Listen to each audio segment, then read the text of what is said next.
What's up, YouTube? Eric here. Today, I'm going to bring you 5 stocks that are under $10 a share that I think are opportunities to buy here and lower. And I actually own all 5 of these stocks. Now, when you talk about $5 and less, is generally a penny stock. So these are higher risk rewards. They're more speculative growth stocks, but I think they're quality companies that are going to be able to ride out this storm. And if you're investing long-term, your dollar cost averaging, I think I'll be very happy with the results with these stocks. In fact, all these could be multi-bagger stocks from these levels. I'm not saying they can't go lower. I'm not saying the market bottom's necessarily in, but I think they're attractive right here and lower. 5 stocks, $10 or less. We're going to bring that right now. Now, the reason we're doing this is a lot of people are against fractional shares. Some of you are international members. Maybe you can't buy fractional shares. I'm a fractional share guy. And so I don't buy a stock just because it's $10 or less. With that said, there are some benefits for having cheaper shares of stock, because if you get 100 shares, you can get 1 contract to do something like a cash covered call. So there are some benefits. But the moral of the story here, these are 5 stocks that I think are quality companies that have just happened to be priced under $10 a share, that are opportunities at these levels and lower. Let's get started. Now, this first stock on the list, actually all 5 of these stocks, has some drama behind it. There's bears and bulls. There's a lot of negative sentiment in the market. And probably all these stocks could be called meme stocks at some point. But I don't believe these are meme stocks. I think these are real companies, real businesses that can do well from here and beyond. And they're actually putting up decent numbers. We're going to look at each stock individually. I'm going to show you some of those numbers and some of the highlights. Now, this first stock is Palantir. It got up to almost $45 a share January of 2021. This was a direct listing, not an IPO, but a direct listing. At the end, it was basically October 1st, 2020. And you can see it popped all the way up, and it's been in a slow bleed since. It did bottom at $6.44. The 52-week range is $27.11, but again, it got to $45 back in January of 2021. Of course, that was way ahead of itself. I'm not saying it's going to $45 anytime soon, but at $8, it's still an attractive company, still attractive stock. Now, this is a software as a service platform, okay? So you think SaaS. And so you're going to look at metrics like Rule of 40. You're going to look at metrics like free cash flow, net dollar retention. So here's some of those numbers. My favorite cloud metric is going to be the EV NCM revenue. This one's about 6.8x. Now, the highest on SaaS is 20 plus for 1 or 2 names in the sector. This one, Palantir, is 6.8x EV NCM revenue. Free cash flow is a positive 15%. So that's good. It's not burning cash like a lot of the other businesses that are in SaaS. The Rule of 40 score, guys, is 41%. So you want that to be 40 or more. The higher, the better. 41% is not a bad number. This company has been around for a while. In fact, Palantir was founded, guys, in May of 2003. So this company is almost 20 years old, and you have to keep that in mind. It just was a private company prior to that. So net dollar retention on this is 119%. That's very solid. That's keeping your existing customer base and continue to expand the footprint within those customers. So net dollar retention, you want that way, over 100%, as high as possible. And if you look at the price of sales, some people like to look at price of sales. That's not the best metric necessarily for cloud, but it's good to look at price of sales. This one is a 9.45. I'm going to show you a chart here. So you can see October 20th, it's 9.45 on the price of sales. And this thing at one point, guys, it was all the way up here. So this got all the way up to 46, almost a 50 price to sales. Now back under 10. Still not cheap, but much more attractive. So looking at some highlights, we've got earnings for all these companies coming up. So just know that it is a risk because they could miss and the stocks could go lower. But last earnings, U.S. business generated TTM revenue of $1.04 billion. And you can see the growth here. This is total U.S. growth, 45% from Q2 of 2021 to Q2 of 2022. Total revenue growth. Now, if you look at government on the left side, government is going to be more saturated. It's much more mature. Their growth is going to be in the commercial segment. They were focused primarily on government contracts, working with the federal government, with the FBI, things like that. They're focused more on commercial revenue, and that's where their growth's going to be. And you can see 13%, so they're still growing a little bit quarter over quarter, year over year when you look at the government growth. But commercial revenue growth from Q2 2021 to Q2 2022 is 46%. Net dollar retention, like I talked about already, is 119%. Q2 revenue grew by 26% year over year to $473 million. That's very strong. 80%. So total customer count grew 80%. That's a big number, guys. You can see the trend here. They're growing their customer base.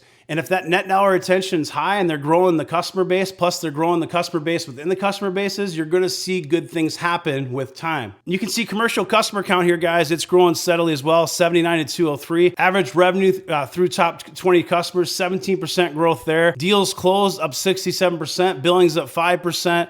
Lots of great numbers on here. Ticker is PLTR, Palantir. Check it out. Now, this next one was a SPAC. And of course, SPACs are always SPAC. And most SPACs have been pretty bad. This is a SPAC that I own, that I think is a good business.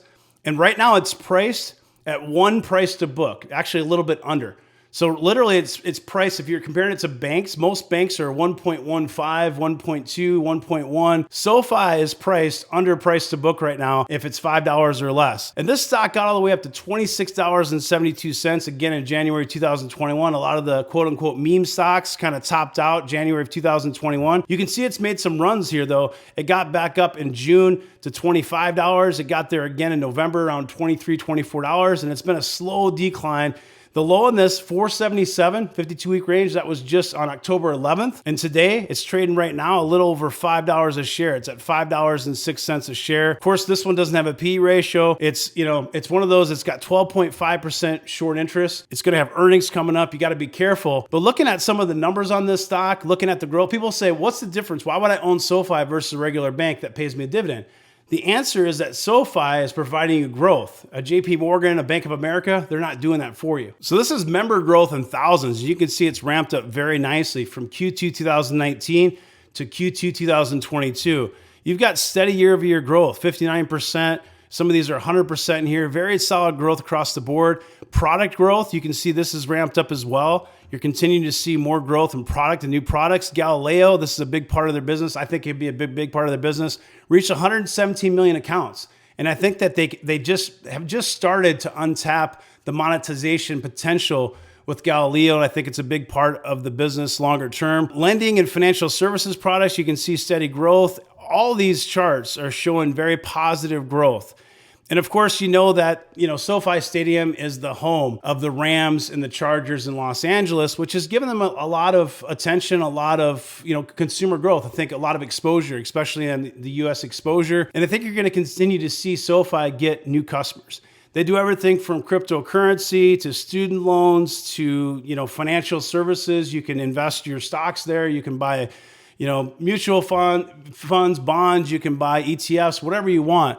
They're really a one-stop shop, and they're geared more towards the younger audience. So millennials and Gen Z, much more of a fintech type bank. They have a bank charter now.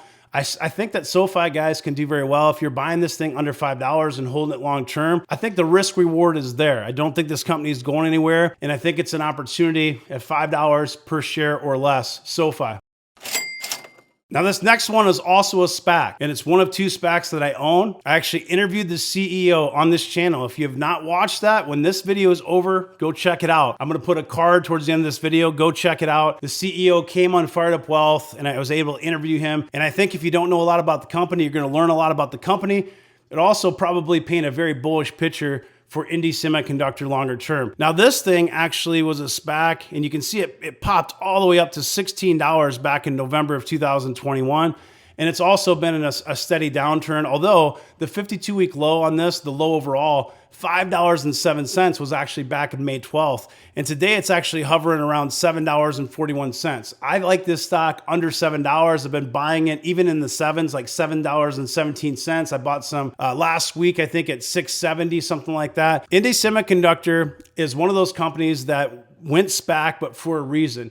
They wanted to ramp up, they needed cash, and they didn't have to necessarily go the SPAC route. They could have gone IPO, but it would have taken longer than they wanted. And it was one of the few companies that it made a lot of sense they went SPAC. They weren't doing it for a cash grab, they were doing it for business reasons. So if you aren't familiar with INDI Semiconductor from a high level, they're really focused on semiconductors and semiconductor equipment for vehicles, primarily electric vehicles. But when you think of just vehicles overall, even if they're ICE vehicles that run on gas, they're using more and more semiconductors in each car. And we're going to show some slides here.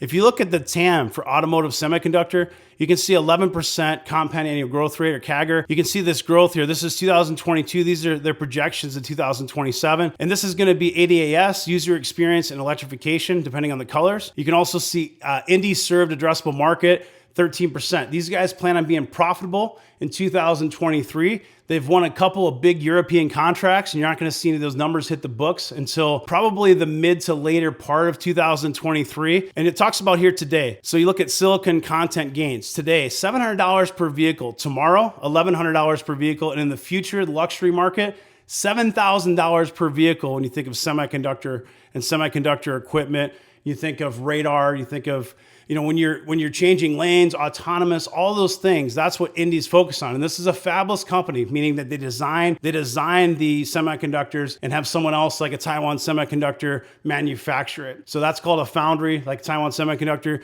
These guys are fabless, just like an AMD and NVIDIA and so on. You look at the scalability, very good here. They've got lots of partnerships. These are their three mega trends they're kind of focused on. So the ADAS, the UX, the EV, and you can see there's really good slides here, guys. I won't cover too much of it. I wanted to go to the leadership slides here and show you their leadership, because a lot of these guys came from Skyworks. So they built Skyworks. They took Skyworks from a small company, they built it up, and a lot of these guys are part of this new project here. So Donald McClement, he's the CEO and director. He was with Skyworks, also with Cirrus Logic, Axiom. You can see you've got people from Caltech, Marvell Technologies, Xilinx, Salesforce, some big names here, Broadcom. So these guys know what they're doing. This is not just a clown show type SPAC. This is a legitimate company. They have a global footprint. You can see on your screen here. You can see their financial performance and outlook, steadily growing. They actually crushed it. Year-over-year growth, 140 to 150% year-over-year growth. This is growing 100% plus year-over-year. The market's just throwing it out because it was a SPAC. And there's a bit of speculation if they're going to be profitable. They're still burning a little bit of cash. They've got $2.6 billion of backlog as of last fall. Well-positioned, massive secular growth market with high growth, margin rich, $48 billion SAM by 2027. They've got deep relationships. These relationships go back to previous companies they worked with a lot of these top tier automotive suppliers. Next gen automotive semiconductor and software platform, solving the most complex and demanding challenges. And they really have a niche. They have a niche within semiconductors for vehicles. That's what they're focused on. They're laser focused on. They've made some acquisitions from On Semiconductor and a few others. This company, I think, is going to do very well. I own like 2,600 shares, and I want to buy even more. I'd like to have 3,000 shares. Check out INDI Semiconductor, ticker INDI. Up next, we're going to have stock pick number 4. Now, before I do that, I have a couple of quick announcements, so please stay with me, guys. The first announcement, really quick here. This video is sponsored by The Motley Fool. If you want to see the 10 best stocks to buy now, visit fool.com/firedupwealth. And a reminder, The Motley Fool does not tell me what videos to make, what stocks to cover. They're a great partner. They allow me to bring free content to you on YouTube. I also want to announce that yesterday I released a brand new video. It's a Patreon exclusive. It's my hot list. Stocks that I want to buy and the price targets for each.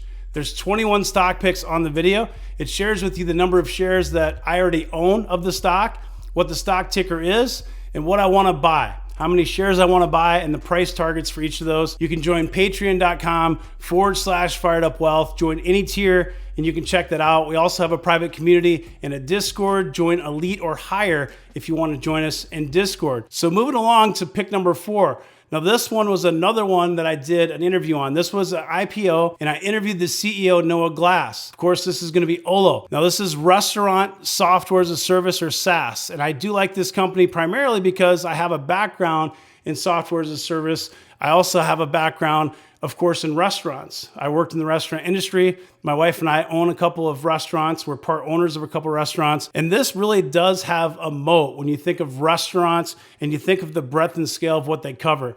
And they're kind of going through a rough period right now, but I think this company is going to start seeing better days in a few quarters. So with all these stocks, you're kind of buying them.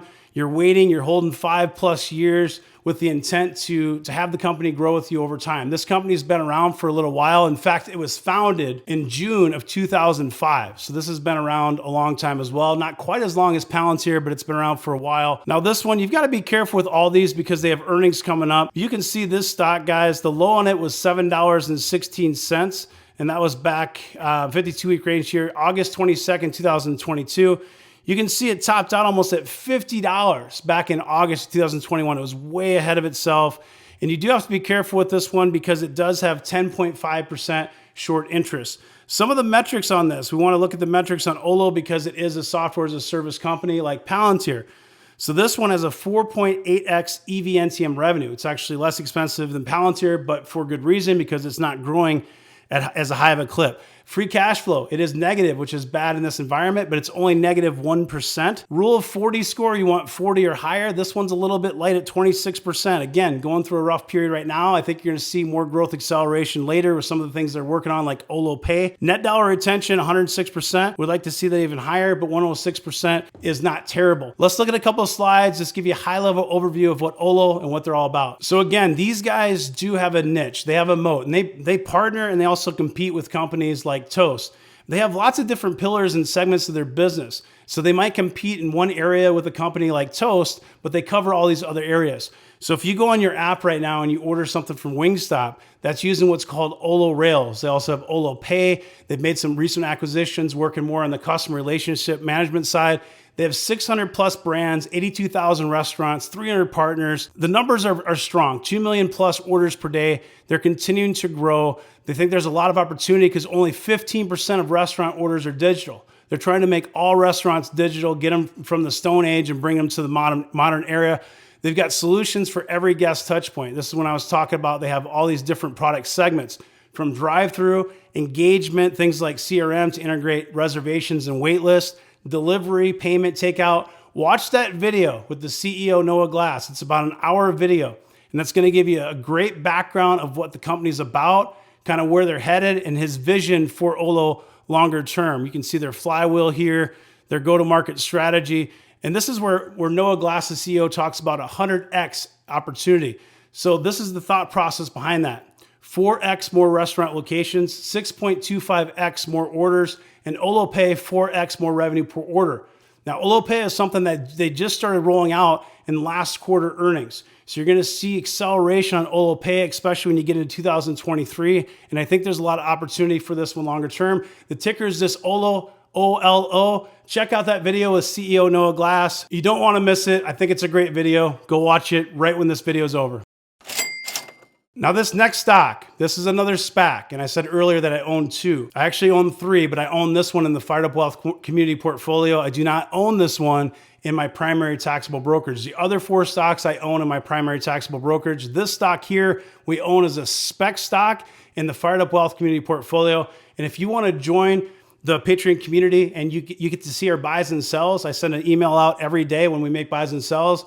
You can join any tier and be involved with that community portfolio to see what we're buying. Now this stock, OpenDoor, 52-week range, it bottomed out October 19th at $2.28. And it's not much higher than that now. It's trading around $2.50 a share. This thing was $25 back in November of 2021. And of course, like a lot of these quote unquote meme stocks, again, it bottomed out really or topped out, I should say, January, February of 2021. On February 12th, 2021, this thing was almost a $40 stock. It was $39. So it's trading around $2.43. It's up 5% today. Again, really close to the low. This one has 14.68% short interest. This is the highest risk stock.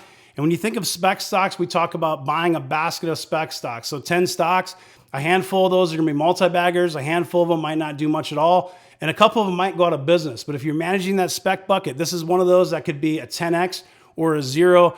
I think the risk reward is there when you're looking at $2 a share on something like OpenDoor. But remember, there's risk like being delisted. It's considered a penny stock under $5. And of course, housing is continuing to have issues. We're going to see some more pressure. So this stock could have pressure for a while. Again, all these stocks are going to have earnings reports coming out. That is going to be a risk, so make sure you're very careful. But I like OpenDoor in this $2 range. I'm going to show you a couple of quick slides. Now, some of these numbers are actually mind-boggling, but again, it's high risk still. But revenue, $4.2 billion, up 254% versus Q2 2021, 10,482 homes sold. So the iBuying is going to be the risk here. How many of these homes are going to go into foreclosure if rates keep going higher? That is certainly a risk, and you have to understand that. This is about risk reward with these stocks. These 5 stock picks have high risk reward. This is the riskiest of the 5. Gross profit of $486 million, up from $159 million. Net loss, $54 million, which is bad. Of course, in this environment, it's really bad, but versus $144 million in the same quarter, 2021. So an improvement. Adjusted net income up $122 million versus only $3 million. All these numbers very positive. Adjusted EBITDA, $218 million versus $25 million. Now inventory balance, 17,013 homes. That's $6.6 billion. How many of those homes are going to have to liquidated for a much lower price? That could certainly hurt. They purchased 14,135 homes, up 66%. How good is their algorithm? How good is their AI? What's this company going to do long term? I think that they have partnerships. I think they have a strong business model that's going to survive the storm, but there's a chance that I'm wrong. And there's a chance this stock could certainly go lower. Just because it's $2, it could still lose 50% of its value and be $1 a share. So these are the 5 stock picks. They're not in any particular order, but OpenDoor is the riskiest. If this was helpful, and if you're not a subscriber, subscribe now. Click that bell and get notifications. So when I release a new video, you get notified right away. And give me a comment. Let me know. Do you agree with these stock picks? Do you own them? What other stocks do you think are attractive, $10 or less? Drop me a like, drop me a comment. I appreciate your time and attention. Have a great rest of your day. Take care.